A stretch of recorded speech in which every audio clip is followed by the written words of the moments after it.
Oi, gente, bom dia. Por aqui é bem cedinho. Eu amo acordar cedo para ler. É um hábito assim que eu tenho já há alguns anos e me faz muito bem. Parece que meu dia começa totalmente diferente quando eu consigo me organizar para ler antes de tudo que vai acontecer. Então eu gosto mesmo de acordar às 5 da manhã, fazer meu cafezinho, sentar num lugar confortável e ler pelo menos por 40 minutos, uma hora. É um momento que as minhas tarefas ainda não estão latejando na minha cabeça, eu não tô ansiosa, então a minha concentração é muito melhor. E a principal sensação que eu tenho é de que eu consigo começar o dia organizando melhor os meus pensamentos. É maravilhoso, eu começo assim mais serena, mais feliz, porque eu já consegui ler algo que me fez bem. É tudo muito gostoso. Então eu já fiz meu café, sentei aqui para escolher a leitura. Aqui em casa tem uma galera dormindo, minha mãe, minha avó, meu sobrinho. Então eu tô falando mais baixo também para não incomodá-los.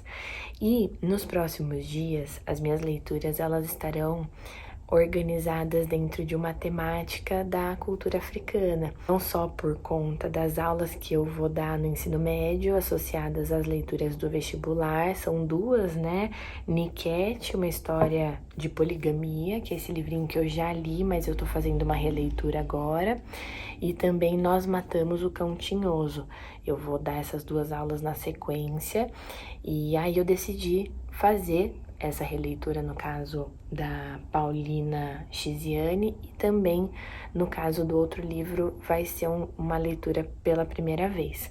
Outro fator que motivou essa releitura é que, para minha grata surpresa, nessa semana eu tenho um encontro no Sesc com uma autora nacional chamada Cidinha da Silva, que é uma autora maravilhosa, eu já acompanhei algumas falas dela, é uma autora muito poética, muito sensível, e eu tô mediando um clube do livro no Sesc da minha cidade, e nessa semana a gente tem como convidada a Cidinha para falar sobre Niket. Tô muito ansiosa por esse encontro, tô estudando bastante para conseguir entregar ali uma experiência bem legal para quem estiver ouvindo e também nessa relação que eu vou ter com a Cidinha. Muito, muito legal. Nos próximos dias, além dessas leituras de trabalho, portanto, eu vou tentar incluir algumas outras obras africanas que me encantam sempre, tentar conhecer alguns países, conhecer alguns escritores que têm recortes diferentes. Estava dando uma olhadinha aqui na minha estante, inclusive, e eu achei esse outro livrinho da Paulina que eu tinha esquecido que eu tinha e eu não li, chama-se O Alegre Canto da Perdiz. E é um livro muito premiado que vai falar sobre uma mulher negra que tem um marido negro e um amante branco, enfrentando dificuldades para administrar uma família multirracial, também dentro de um contexto de casamentos por encomenda, que é muito do que ela vai trabalhar aqui em Niket. Enfim, vamos ver se dá para encaixar essa leitura, que é um pouco mais vasta, mas eu tô muito animada. Eu tô lendo Niket no Kindle, na verdade, porque os livros que eu utilizo em sala de aula eu opto por ler no e-book, porque depois para fazer os slides é muito mais fácil o processo de produção. É só copiar e colar os trechos, eu não preciso ficar digitando, acelera muito essa dinâmica. Eu comentei um pouquinho mais sobre isso lá no Instagram, tem até um vídeo explicando como é que eu faço esses slides. Se você tiver interesse, segue lá que a gente pode fazer muitas trocas sobre a sala de aula também. Bom, vamos às leituras, que a gente tenha ótimos dias pela frente, de muito conhecimento, de muita troca, de muita sensibilidade.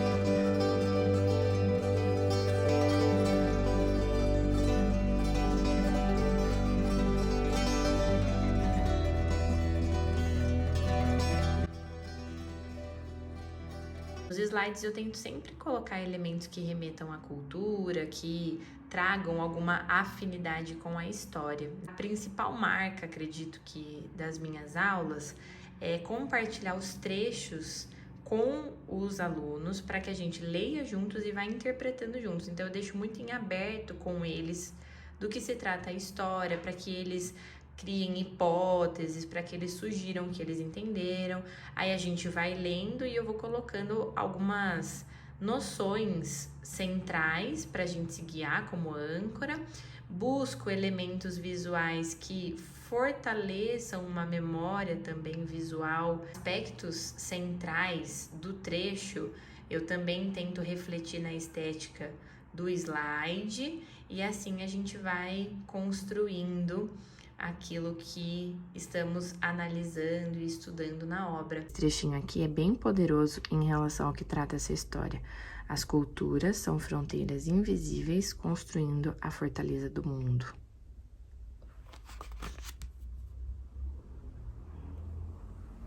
Continuo lendo Niket, uma história da poligamia. Gente, olha que semana corrida, meu Deus, quanta coisa para fazer. Mas a leitura para mim é como realmente um ponto de equilíbrio para que eu consiga administrar todas as demandas. Quem trabalha com educação sabe como é desafiador a gente lidar com públicos diferentes, com problemas diferentes, com resoluções de conflito, questões psicológicas.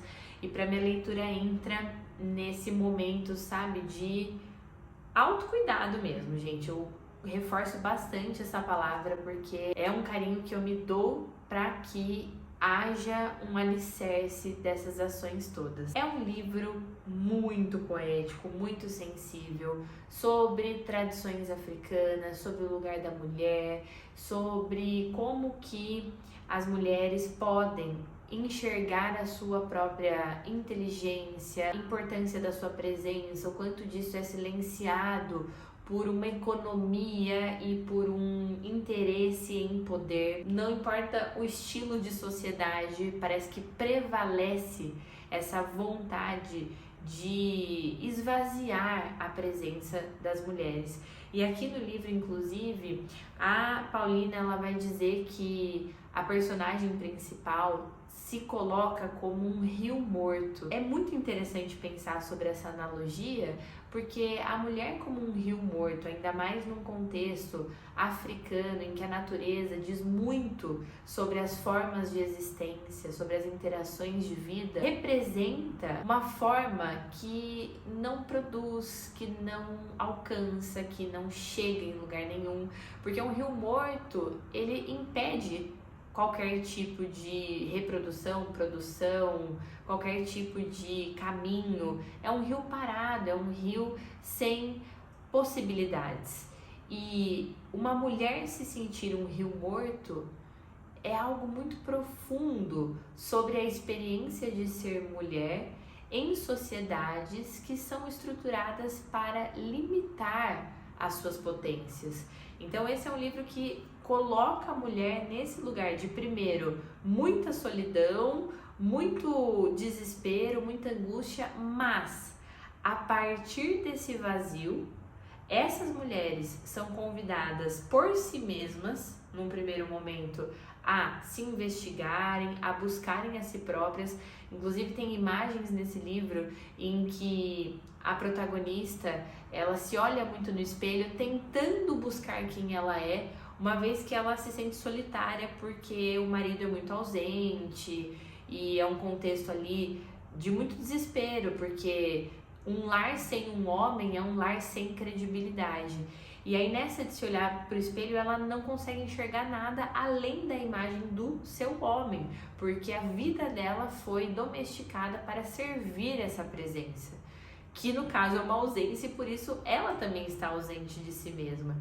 Então o trajeto do livro primeiro é sobre um grande desespero, depois uma investigação de si mesma nesse olhar sobre si, olhar para o espelho é uma imagem muito forte, e depois mulheres irão se unir com dores semelhantes, com afinidades na sua solidão, para refletir coletivamente sobre como essa união pode ser de alguma forma uma estratégia imaginativa de viver de outro jeito, de exigir outras condições, de estabelecer critérios para que a vida da mulher não seja só um step para a vida de um outro, que esse sim tem liberdade, poder, potência, sonho, expansão. E nessa de se colocar como um rio morto, a água também aparece no livro em forma de lágrima. E nesse caso, a lágrima vem como uma forma de liberdade. E eu acho isso, gente, tão lindo, porque de fato chorar é libertador. Quando a gente chora, a gente está externalizando um negócio que só pelo choro já se materializou, já tornou real, já tornou palpável, visível. É um reconhecimento pela presença da lágrima de que aquilo existe, de que pode ser visto, de que pode ser tocado. Esse choro da mulher é um choro provando que, mesmo que ela se veja como um rio morto, ela está muito viva, porque esse sentimento está presente. É muito bonito.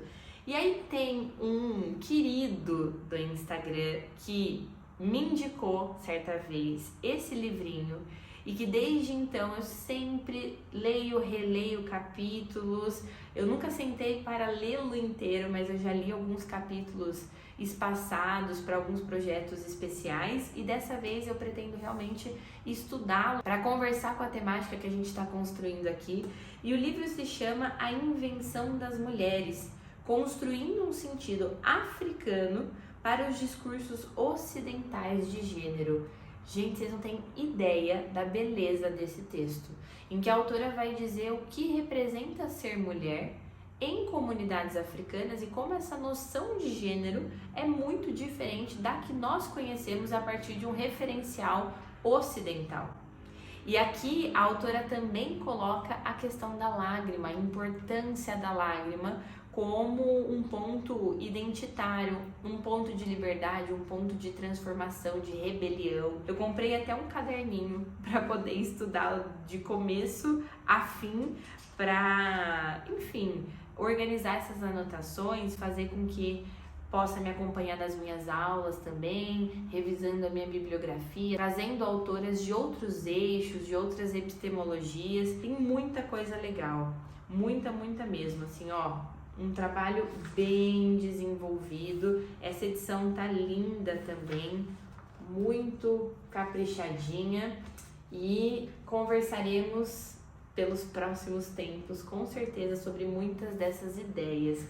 E lá na escola, numa das que eu dou aula, surgiu uma questão forte de gênero entre as meninas e os meninos.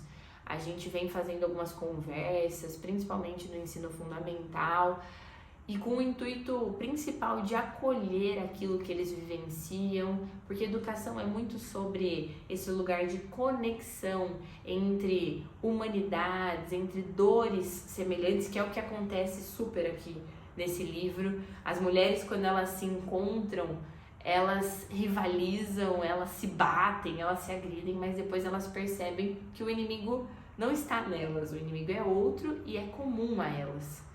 Por isso elas decidem se unir. E na escola a gente vem criando esse caminho de troca, de afinidade, de empatia entre professoras e alunas, entre alunos e professores homens. E eu sinto que a gente precisa estudar muito essas questões para que a gente possa entender de fato os termos, os conceitos, se munir de informação e conhecimento para articular as nossas ideias, o nosso raciocínio e com isso promover um mundo que esteja baseado em discursos que são honestos com aquilo que a gente consegue sentir e visualizar. Por isso, hoje eu comecei a ler rapidamente, antes de ir para a escola, o livrinho da Chimamanda, Como Educar Crianças Feministas. Acho que é esse o título, estou lendo no Kindle também. Porque é um livro bem simplificado, rápido, para expor conceitos, conselhos sobre a experiência de meninas que possam entender como que elas protegem o corpo delas, como que elas identificam quando elas precisam estabelecer um limite dentro de uma amizade, com meninos que também estão aprendendo sobre os espaços, sobre os próprios corpos. Recomendo bastante essa leitura para quem quer introduzir o pensamento nesse lugar. Inclusive, gente, esse livro aqui, nessa pauta, que tem tudo a ver com o Niket também, porque é um livro que fala sobre esse reconhecer-se como mulher e o que isso significa, mas esse livrinho aqui da Bell Hooks, gente, esse livro mudou a minha vida. Bell Hooks, O Feminismo é para Todo Mundo, Políticas Arrebatadoras. Diria para começar de repente com a Chimamanda, para sentir um pontapé, depois segue feliz para Bell Hooks. É um livro muito bem escrito. Eu fiz diversas marcações, eu aprendi demais com esse livro sobre a questão das mulheres negras, das mulheres brancas, o que representa lutar por direitos em sociedade, por que a gente deve problematizar a noção de igualdade, como que isso muitas vezes distrai as nossas batalhas, porque talvez não estejamos lutando por igualdade, afinal de contas são corpos diferentes, são vivências diferentes, são discursos diferentes. E como, portanto, amadurecer essa dinâmica. Gente, muito bom. E também, como se não bastasse, porque a pessoa tá numa semana de fechamento de bimestre, cheia de reunião de trimestre, e ainda tá lendo vários livros. Por quê? Porque a vida tem que ser radical. A vida é isso, gente. Essa grande loucura em que a gente não tem controle sobre nada. E eu comecei a ler também por conta do meu encontro com a Cidinha da Silva no Sesc, o livrinho dela, Um Exu em Nova York. É um livrinho de contos bem curtinho. Eu acho que eu tô no 3º ou 4º conto e tô gostando muito da escrita dela. O que eu gostei bastante do texto da Cidinha é que ela traz muitos elementos de religiões de matriz africana em meio à construção da narrativa e que te obriga a pesquisar para entender o que está acontecendo. E eu acho esse movimento fundamental, pensando no Brasil, o quanto o nosso vocabulário está atravessado por referências europeias, referências tão somente, em grande parte, católicas, e que a gente consegue compreender com facilidade. Se eu disser, Nossa Senhora, Jesus, meu Deus, Ave Maria, são expressões associadas a esse Ocidente que veio com muita força pela colonização e que acabou silenciando a diversidade que nos compõe culturalmente.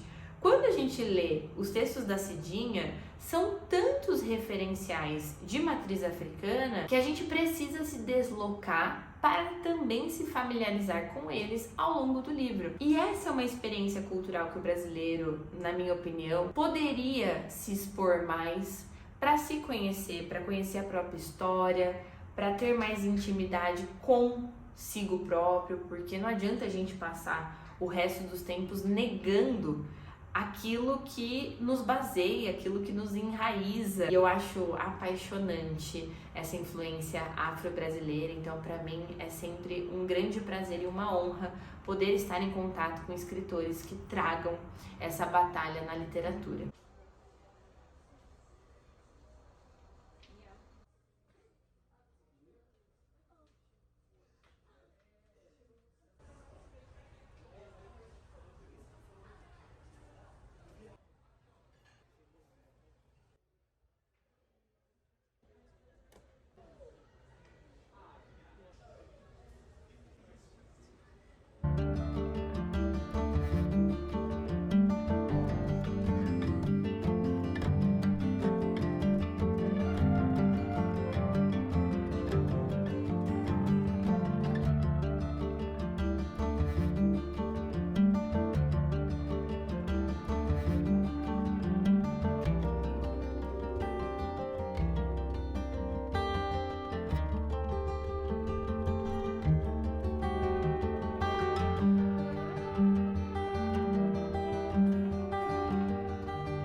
acabei de ler um trechinho de Niket e me tocou tanto. A narradora, ela diz o seguinte: a vida da mulher é uma vida que não pode gritar porque não tem eco. E essa noção do eco me tocou num lugar especial por pensar que o eco é o reforço de algo que foi dito. O eco é a voz que insiste, que repete, que permanece. E nesse caso, a voz da mulher não grita, porque o grito é esse tom mais alto, essa configuração que precisa ser ouvida e está sendo feita dessa forma para ser ouvida.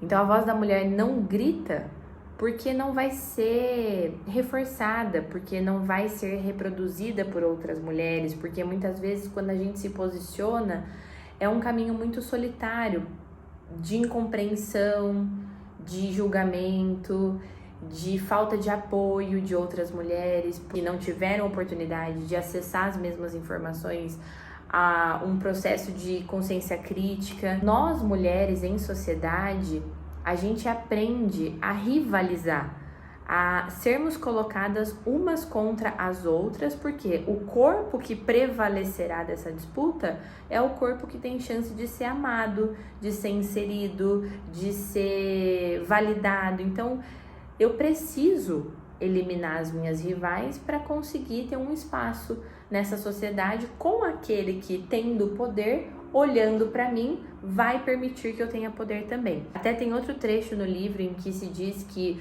um filho que não é reconhecido pelo pai, ele não tem pátria, ou seja, ele não é visto na sociedade. Mesma coisa a mulher, se ela não for vista pelo homem como instituição, ela tem menos direitos, ela é menos respeitada. Quantas vezes as minhas alunas já me disseram a seguinte frase: Pro, eu tenho que dizer que eu namoro, e aí os meninos falam, não mexe com ela que ela tem namorado. Olha que interessante. Então a menina que tem namorado, ela não tá vulnerável. Por quê? Porque ela já tem um dono. Ela já tem uma imagem de respeito associada a ela. Agora a menina que tá solteira, não. Ela é a terra daquele que chegar.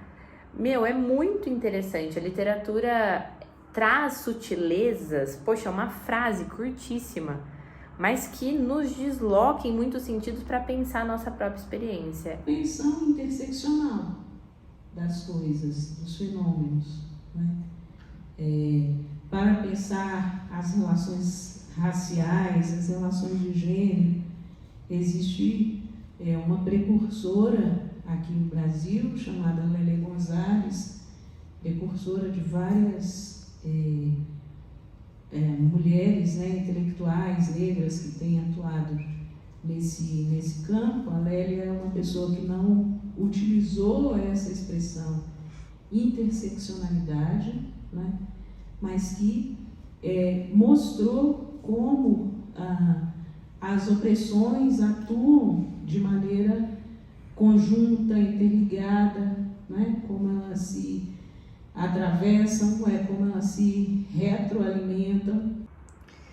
Gente, eu queria mostrar para vocês esse livrinho que eu até deixei aqui em cima da minha mesa para me lembrar de que eu preciso começar a estudá-lo. É um livro que eu comprei já faz algum tempo. Eu li alguns capítulos pontuais porque eu trabalho com contos africanos com o 7º ano, mas eu realmente preciso fazer um estudo desse livro com começo, meio e fim, me organizar para isso, incluir na rotina. E é A África na Sala de Aula, Visita à História Contemporânea. É um livro muito, muito completo, em que a gente tem aí uma diversidade de temas que podem gerar conteúdos para o dia a dia da sala de aula, para os nossos discursos, para as nossas construções com os alunos. Então, é uma baita recomendação. Já li, como eu disse para vocês, algumas partes, por isso sei que o texto é de muita qualidade. E agora, em outubro, eu começo também uma especialização em literatura africana pela PUC. Estou muito ansiosa, porque eu quero cada vez mais levar essa importância para a minha postura como professora e revisitar uma memória que é afro-brasileira e que está muito presente na nossa identidade nacional.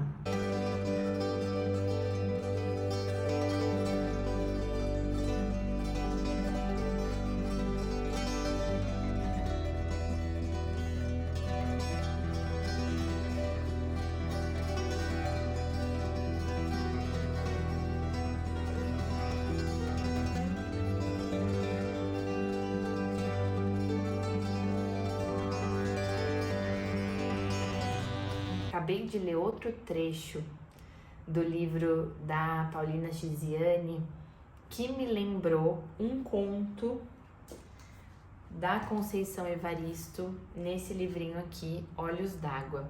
Eu vou ler primeiro o trecho para vocês, depois a gente cria essa relação juntos. Na nossa terra, os filhos têm o apelido da mãe, sim. Pai é dúvida, mãe é certeza. Um galo não choca ovos nunca, para dizer que realmente os filhos, eles são culturalmente associados a uma responsabilidade da mãe, enquanto que é muito comum, e a gente sabe pelas inúmeras estatísticas, o quanto os lares são marcados por pais ausentes, que não participam desse processo da educação de seus filhos, ou se participam, se ausentam de grande parte do processo, seja vendo os filhos num intervalo longo de tempo, ou não assumindo a paternidade, ou dentro ainda daquele estereótipo de que, nossa, como ele é legal, ele ajuda bastante você. Então a gente percebe que a distribuição dessas tarefas, numa vivência que é muito exigente, que é a educação de crianças, as mães ficam comumente sobrecarregadas. E a gente pode ver nesse livrinho que não se trata apenas de um cenário que a gente vivencia no Brasil. Ao contrário, é algo que aparece em diferentes formatos, em diferentes culturas. E eu me lembrei de um conto aqui da Conceição Evaristo que foge desse previsível, dessa expectativa, por mais absurda que ela seja.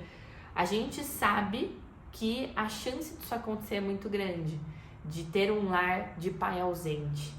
E tem um conto aqui que se chama Quantos Filhos Natalina Teve?, em que a Conceição sabiamente questiona essa postura, mas distorcendo o estereótipo. E nesse conto, a mulher não quer assumir os seus filhos. E os homens se indignam dizendo, mas eu tô aqui, eu te amo, eu quero criar essa criança, eu quero construir uma família, como assim você não quer? E ela não quer. Ela tem mais de uma gestação que ela simplesmente abandona, vai embora, recusa, não tá afim de participar da educação do filho. E no ponto em que nós estamos acostumados a esperar isso dos homens muitas vezes, a gente vê aqui uma mulher ocupando esse espaço na literatura e causando muito incômodo e certamente sendo alvo de muito julgamento, porque como assim uma mãe não quer criar o seu filho? Como assim o pai quer e a mãe não? O que ela tem na cabeça? Só que, por outro lado, se lêssemos um conto em que pais não quisessem assumir essa responsabilidade, já cairíamos numa certa normalidade, porque é tão recorrente que foi normalizado. E eu acho essa experiência literária muito interessante para se levar para discussão mesmo. Por que nesse caso a gente se incomoda tão mais com essa ausência? Por que nesse caso o julgamento é tão maior? Dessa discussão a gente tira a relevância de educarmos meninos, de educarmos adolescentes que estejam conscientes dessas atitudes e que possam amadurecê-las com mais responsabilidade efetivamente nos seus relacionamentos, nas suas decisões ao longo da vida.